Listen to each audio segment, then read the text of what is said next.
Halo, jumpa lagi dengan saya, Heru Setiawan dari Departemen Teknik Kimia Institut Teknologi 10 November. Pada kesempatan kali ini, saya akan membahas tentang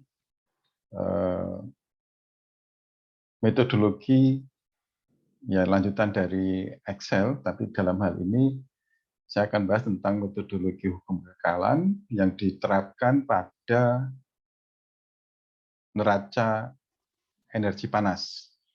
Dan kita bisa selesaikan dengan menggunakan Excel. Baik, saya akan share persoalannya. Jadi pada umumnya dalam teknik kimia kita sering menggunakan hukum kekekalan, baik dampak massa, panas maupun momentum. Nah, biasanya di dalam menggunakan hukum kekekalan kita pertama kali harus mendefinisikan sistem. Ya, ini bisa diwakili oleh garis, bisa putus-putus atau sebuah garis. Kemudian basis waktu yang sesuai harus diidentifikasi, ya, waktunya. Kemudian proses energi yang relevan untuk kasus energi, proses energi yang relevan harus diidentifikasi, dan setiap proses harus ditunjukkan pada sistem oleh panah yang diberi label yang sesuai. Jadi panah masuk, panah keluar. Nah, kemudian persamaan kekekalan kemudian harus ditulis, dan persamaan kecepatan yang sesuai harus disubstitusikan untuk suhu yang relevan dalam persamaan tersebut. Nah, kalau kita sudah bisa menggambarkan ini, kita bisa mungkin dengan lebih mudah menyelesaikan persoalan yang kita temui. Nah, untuk yang metodologi analisis perpindahan panas, biasanya kalau kita punya problem, maka pertama kali kalau kita mau menyelesaikan, kita harus menuliskan yang diketahui dulu. Jadi yang diketahui, jadi setelah dengan cermat membaca soal, kemudian nyatakan dengan singkat dan tepat apa yang diketahui tentang soal. Tetapi jangan mengulangi pernyataan masalahnya. Kemudian yang ditanyakan atau yang dicari, nyatakan dengan singkat dan tepat apa yang harus dicari. Kemudian buat skema. Ini adalah skema, gambar skema sistem fisik. Jika aplikasi hukum kekekalan diantisipasi, wakili batas permukaan sistem dengan garis putus-putus pada skema tersebut. Kemudian identifikasi proses perpindahan panas dengan panah yang diberi label yang sesuai pada skema tersebut. Nah, kemudian asumsinya ini harus dituliskan, asumsi penyederhanaan yang berkaitan, kemudian sifat, bisa kompilasi nilai sifat yang dibutuhkan untuk perhitungan selanjutnya, dan identifikasi sumbernya, dari mana diambilnya. Misalnya dari Jacobs, atau dari Perry, atau dari internet yang lain. Kemudian melakukan analisa, yaitu mulai analisa dengan memakai hukum kekekalan yang sesuai. Kemudian masukkan persamaan kecepatan jika dibutuhkan, kemudian kembangkan analisa selengkap mungkin sebelum mensubstitusi nilai angka. Nah, ini salah satu contoh, saya akan memberikan contoh bagaimana menyelesaikan hukum kekekalan ini dengan metode urutan tersebut. Misalnya ini lapisan pada sebuah pelat dibolehkan pada lampu inframerah dengan memberikan penyinaran seragam 2000 watt per meter persegi. Lapisan tersebut menyerap 80% penyinaran dan memiliki emisivitas 0,50. Lapisan juga terpapar ke aliran udara dan lingkungan besar, di mana suhunya adalah 20 derajat Celcius dan 30 derajat Celcius. Ini suhu udara 20, suhu yang misalnya 30. Nah, yang pertama, jika koefisien konveksi antara pelat dan udara ambien adalah 15 watt per meter persegi Kelvin, berapa suhu pemulihan pelat? Kemudian yang kedua, karakteristik akhir lapisan, termasuk daya gesek dan umur pakai, diketahui tergantung pada suhu di mana pemulihan terjadi. Sistem aliran udara mampu mengendalikan kecepatan udara, dan dari sini koefisien konveksi.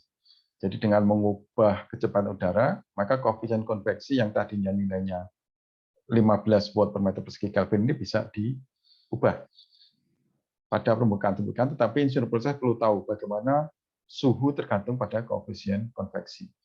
Dan sediakan informasi yang diinginkan dengan menghitung dan buat plot suhu permukaan sebagai fungsinya untuk 2 lebih kecil sama dengan hal kecil sama dengan 200 watt per meter persegi Kelvin. Berapa nilai yang akan memberikan suhu pemulihan 20 derajat Celcius. Nah, jadi kalau dari sini yang diketahui adalah, jadi tadi diketahui bisa kita tuliskan. Ini adalah pemulihan pelat dengan sinar infrared. Ya, pemulihan pelat, pemulihan lapisan ya, dengan sinar inframerah. Nah, yang diketahui apa? Yaitu sinar iradiasi, energi iradiasi adalah 2000 watt per meter persegi Kelvin.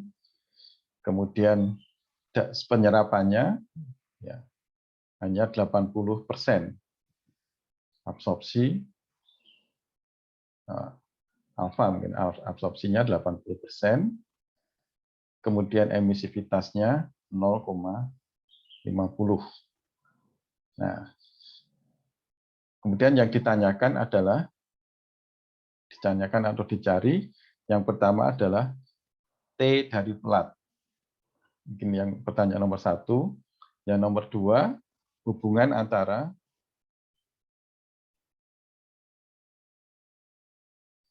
T dan TS dan H, koefisien perpindahan panas konveksi, dan juga nilai H ketika H untuk T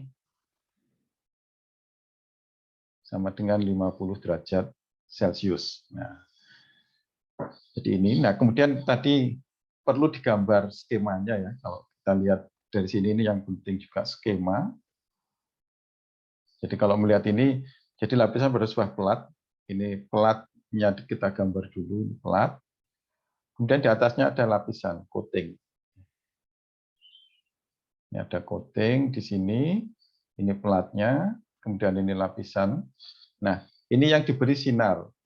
Berarti, nah sekarang sistemnya apa? Karena kita untuk menuliskan neraca energi untuk suhu, maka kita ambil saja sistemnya adalah ini. Nah, sistemnya adalah lapisannya ini. Jadi ini sistem yang di bawah garis-garis ini. Kemudian ininya adalah garis ini adalah batas sistem. Nah, energi yang masuk apa saja dari sini? Yang masuk energi radiasi. Nah, kemudian ini ada energi radiasi disinari dengan IR. Nah, kemudian lapisan juga terpapar ke aliran udara. Jadi ini ada aliran udara dengan suhu T sehingga misalnya ini suhunya di sini adalah suhu TS, ya. Nah, suhunya TS, suhu permukaan ini TS, ya. Kita tulis di sini aja. Nah, kemudian ada suhu di lingkungan besar. Di sini suhunya adalah T, ya T besar atau sama dengan 30 derajat Celcius. Sedangkan yang ini 20 derajat Celcius. Nah, jadi ini. Nah, kalau kita sudah punya sistem seperti ini, jadi kemudian kalau ini juga koefisien konveksi antara pelat dan udara, ini ada konveksi, berarti sini ada kehilangan panas karena konveksi. Jadi asumsinya bisa kita buat, setelah ini buat asumsi, ya. Kehilangan panas hanya ke arah udara. Kehilangan panas hanya ke arah udara. Hanya ke udara. Artinya tidak ada panas yang hilang ke sini. Nah, kemudian karena di sini ada radiasi, di sini juga ada, kalau ada sinar yang datang, maka ini ada yang diserap, dan diserap oleh lapisan ini, dan ada yang dipantulkan.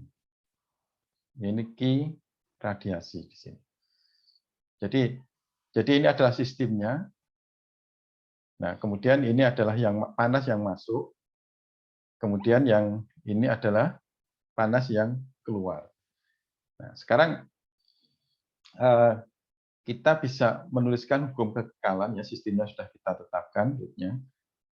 Hukum kekekalan secara umum adalah, ya bisa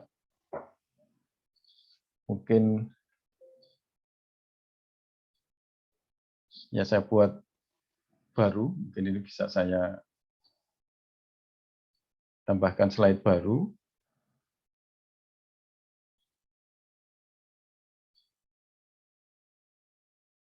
Ini saya copy aja.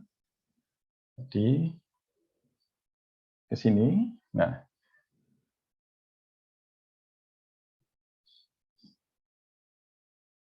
jadi sudah kita punya sistem. Nah, sekarang kita tuliskan raca energinya. Ya, secara umum in minus out sama dengan akumulasi. Nah, ini ada plus generasi panas ya. Bisa.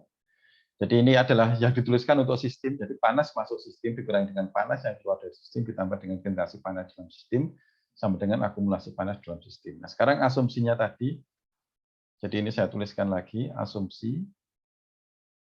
Yang pertama adalah kehilangan panas hanya ke arah udara, kehilangan panas hanya ke udara, jadi tidak ada yang ke bawah, tidak ada yang ke plat, ya.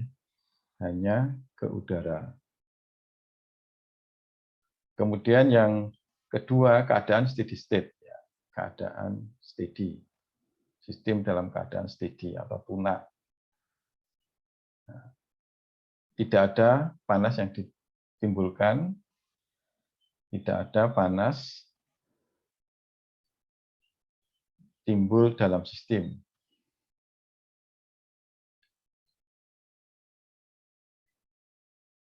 Nah, dengan ini maka dengan asumsi ini, kalau steady state maka ini 0. Tidak ada panas dalam sistem, berarti ini 0. Ya, berarti tinggal in minus out sama dengan 0. Nah, sekarang kalau kita identifikasi lagi skema yang kita buat tadi, maka yang masuk adalah IR ini. IR, yang keluar yang pertama QC. Minus karena keluar dari sistem QC. Kemudian yang kedua QR. Ya. Sama dengan 0. Nah, sekarang ini kita masukkan nilai-nilai yang cocok. Jadi kalau tadi IR dengan radiasinya 2000 watt per meter persegi dengan absorptivitas 80%, berarti yang masuk adalah ini 80, jadi 2000, jadi 0,8 atau 80% kali 2000.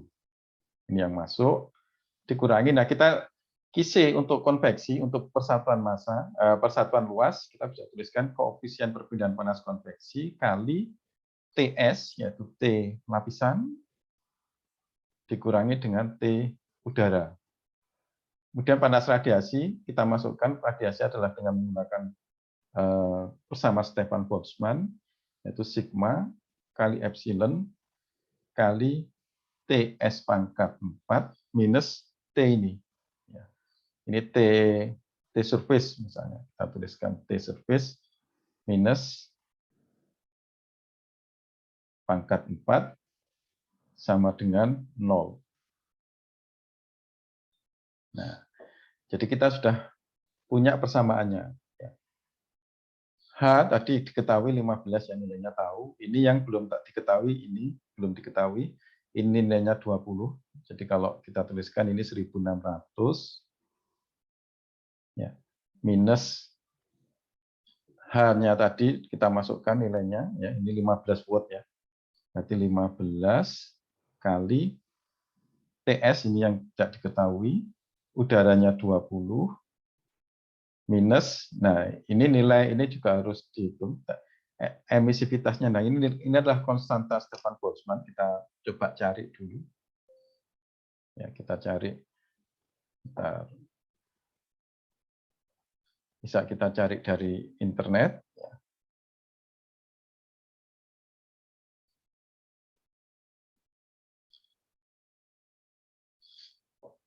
Stefan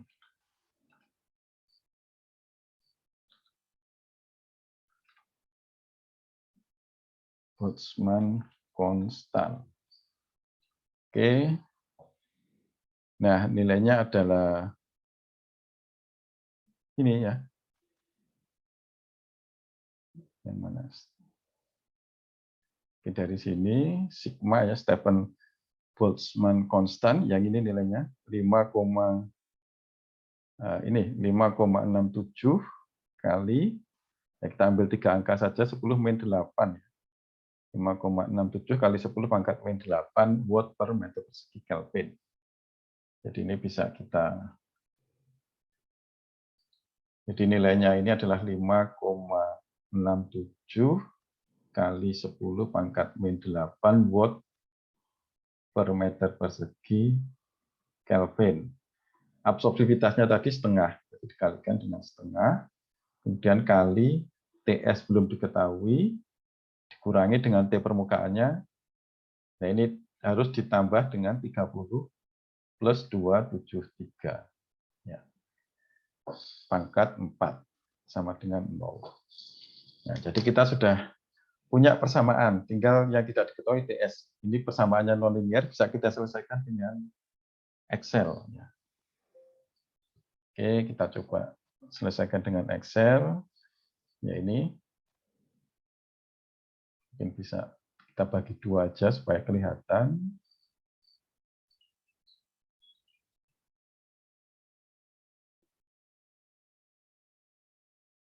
Nah, ini bisa kita buat menjadi sebuah fx gitu. Jadi yang ini bisa kita ubah menjadi persamaan aljabar. Ya. FTS sama dengan ya ini 1600 minus 15 kali TS minus 20 minus 5,67 kali 10 pangkat min 8 kali setengah, kemudian kali TS pangkat 4 minus 303 pangkat 4 sama dengan 0. Sama dengan ini. Ya, ini harus dicari 0, kita TS-nya belum tahu. Makanya kita akan coba ini menggunakan Excel, bisa Gulsik atau Solver. Jadi kita terka dulu nilainya, TS. TS kita belum tahu. Kemudian kita hitung FTS-nya. Karena belum tahu, kita isi aja sembarang, tebak misalnya 60. Ya. Kemudian ini kita hitung mengikuti ini, yaitu sama dengan kita tulis 1600 minus 15 kali TS, yaitu 60 ditambah, nah, bentar. Jadi ini harus ditambah 273 ya. Oh, ini enggak perlu, karena saling menghilangkan, nanti minus 20 dikurangi 5,67 E pangkat min 8 kali 0,5 ya. Kemudian kali. Nah, karena ini harus dalam Kelvin, maka ini ditambah 60 ditambah 273,15 pangkat 4 dikurangi 303 pangkat 4 kurung. Nah, jadi ini sudah kita masukkan. Oke, ternyata FTS-nya belum 0, maka kita harus nolkan ini. Oke, kita sudah masukkan tadi angkanya, ini saya besarkan aja supaya kelihatan.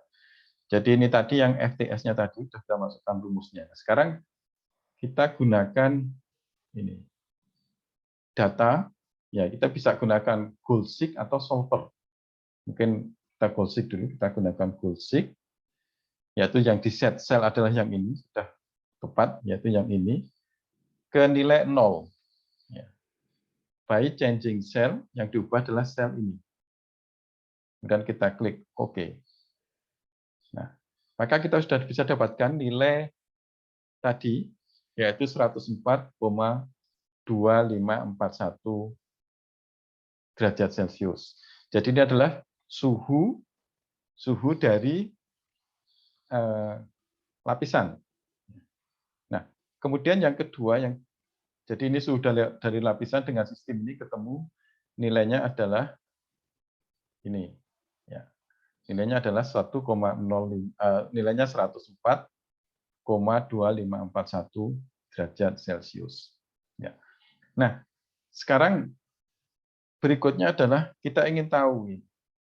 Jadi untuk insinyur kalau ini mau berapa, hanya yaitu dengan mengatur nilai udara tadi kalau suhu pemilihannya 50. Nah, kita buat dulu 2 sebagai fungsi dari H sebagai fungsi dari TS untuk berbagai suhu dari 2 sampai 200 saja.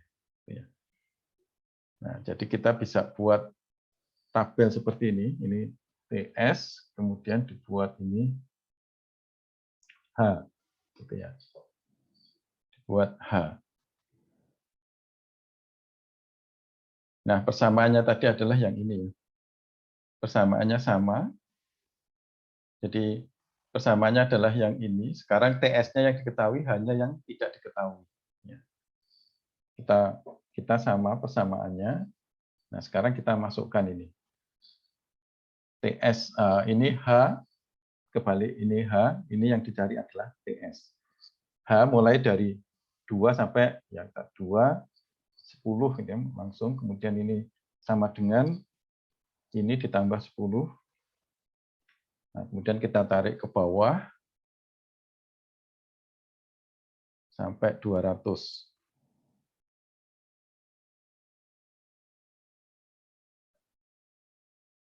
Ya, tadi dihitung sampai 200 ya. Ini kita tarik aja. Nah, kemudian ini TS ini sama ya, persamaannya sama dengan yang ini. Jadi ini bisa kita copy dulu aja, nanti copy, kemudian kita taruh di sini ya. Oh, bentar.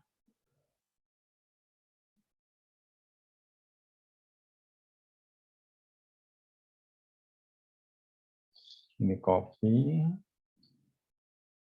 Nah, sekarang yang perlu diubah adalah ini yang hanya yang belum diketahui. 15 ini yang belum diketahui. Ini kita ganti dengan yang di sini. Klik. Kemudian berarti ada TS lagi sebentar. Berarti ini masih salah. Jadi ini H, kemudian ini TS, baru ini F TS-nya. Nah, TS-nya yang ini yang belum tahu. Misalnya kita tadi mulai dari 60 dulu. Nah, ini yang kita copy ya ke sini. Nah, kemudian yang H ini ganti dengan tebaan, nilai tebaan dari sini, dari H yang ini. Hanya diganti dengan ini. Nah, kemudian TS adalah yang ini ya.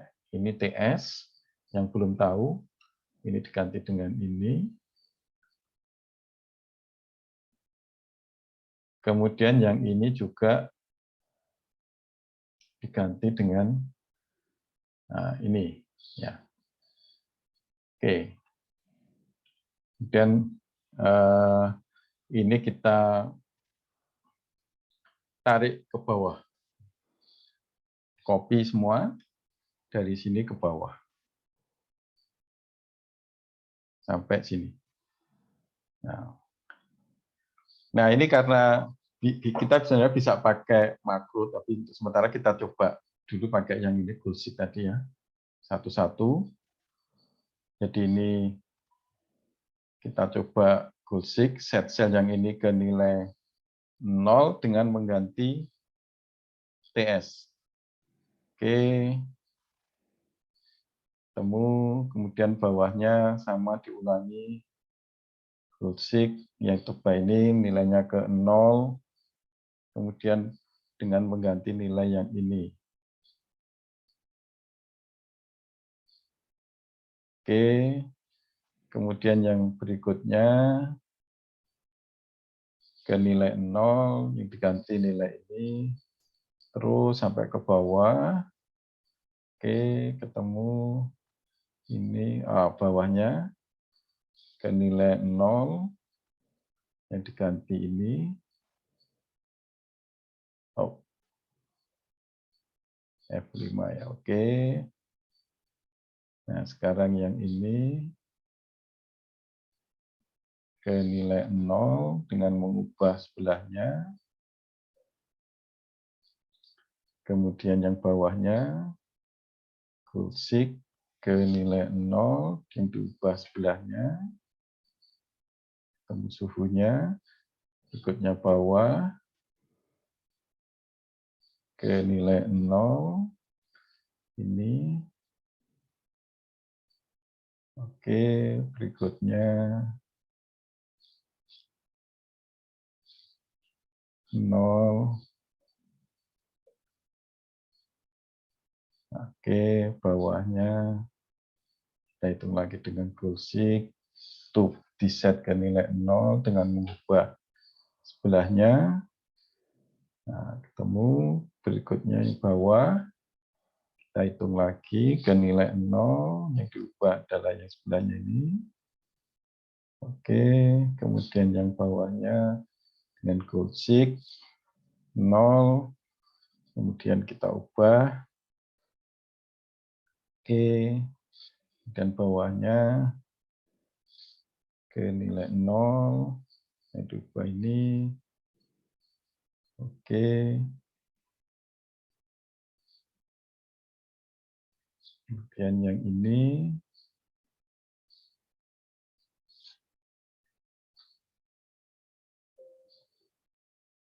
Oh, ini.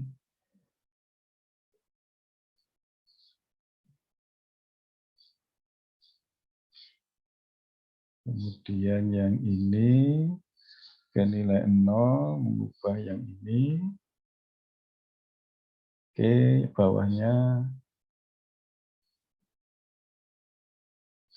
0, yang diubah adalah nilai ini. Oke, berikutnya dengan goal-seek, set sel F17 ke nilai 0, yang diubah ini. Berikutnya, ini ke nilai 0, yang diubah adalah ini. Oke, berikutnya yang ini ke nilai 0 dengan mengubah. Oke, ini kurang 3, kita selesaikan.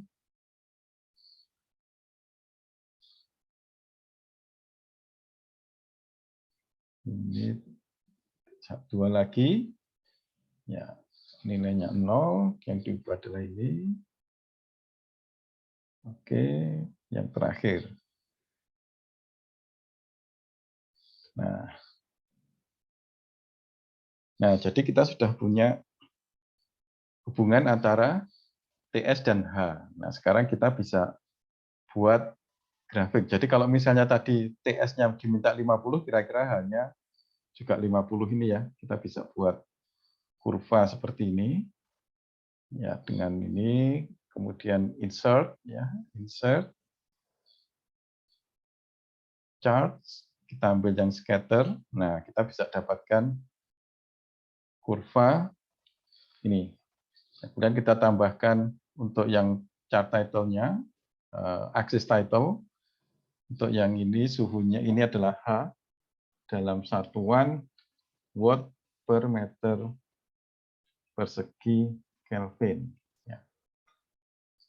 Kemudian kita tambahkan elemennya, chart axis title-nya yang vertikal, ini TS, suhunya dalam Celcius. Nah, jadi kita sudah punya kurva seperti ini. Ya, kurva seperti ini. Nah, ini bisa kita tambahkan trend line. Misalnya trend line. Nah, ini yang cocok. Ini kalau linear nggak cocok. Berarti mungkin eksponensial. Oh, nggak cocok juga. Logaritmik. Nah, logaritmik lebih cocok. Ya, logaritmik kurang cocok juga. Atau power. Nah, oke.